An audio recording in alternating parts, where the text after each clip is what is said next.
ആണ്ടിലും സംക്രാന്തിക്കും ഒക്കെ ഓരോ എക്സാം നടക്കുന്നതുകൊണ്ട് തന്നെ വെക്കേഷൻ പോലെയായി കേട്ടോ. പിള്ളേർ എപ്പോഴും വീട്ടിൽ തന്നെ ഉണ്ടാവും. അതുകൊണ്ട് തന്നെ അമ്മൂസിനെ കൊണ്ട് ഭയങ്കര ഹെൽപ്പാണ് കേട്ടോ. ഇതൊക്കെ അമ്മൂസ് റെഡിയാക്കിയതാണ്. നമ്മൾ ജോലി കഴിഞ്ഞ് വന്നപ്പോഴത്തേക്കും ഒക്കെ സെറ്റായിരുന്നു. പിന്നെ എടുത്ത് പ്രിപ്പയർ ചെയ്താൽ മാത്രം മതിയായിരുന്നു കേട്ടോ.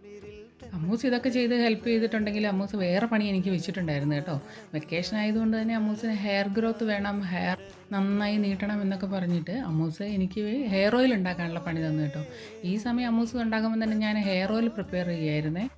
സ്കൂളിൽ പോകുന്ന സമയത്ത് നമുക്ക് ഇവർക്ക് എണ്ണയൊന്നും വെച്ച് കൊടുക്കാൻ ഇവരെ കിട്ടാറേ ഇല്ല കേട്ടോ. പ്രത്യേകിച്ച് ഞാൻ ഇവരെ സ്കൂളിൽ പോകുന്നതൊന്നും കാണാറേ ഇല്ല. ഞാൻ രാവിലെ 7 മണിയാകുമ്പോഴത്തേക്കും പോകും. വന്നു കഴിഞ്ഞാൽ ഞാൻ വരുമ്പോഴത്തേക്ക് ഇവർ മിക്കവാറും കുളിച്ചിരിക്കുന്നുണ്ടാവും, ഇല്ലേ വന്ന ഉടനെ കുളിക്കും കേട്ടോ. അതുകൊണ്ട് ഹെയർ ഓയിലൊന്നും വെക്കലൊന്നുമില്ല. പിന്നെ വെക്കേഷനല്ലേ, അതുകൊണ്ട് വെച്ച് കൊടുക്കാമെന്നൊക്കെ തീരുമാനിച്ച് പിന്നെ ഞാൻ ഹെയർ ഓയിൽ ഉണ്ടാക്കി കേട്ടോ. ഹെയർ ഓയിൽ ഉണ്ടാക്കിയതിൻ്റെ വീഡിയോ ഞാൻ ഇട്ടിട്ടുണ്ട്, ലോങ് വീഡിയോ ആയിട്ട്. നിങ്ങളൊക്കെ ഒന്ന് പോയി കാണണം കേട്ടോ. ഇഷ്ടപ്പെട്ട എല്ലാവരും ഒന്ന് ട്രൈ ചെയ്യണേ.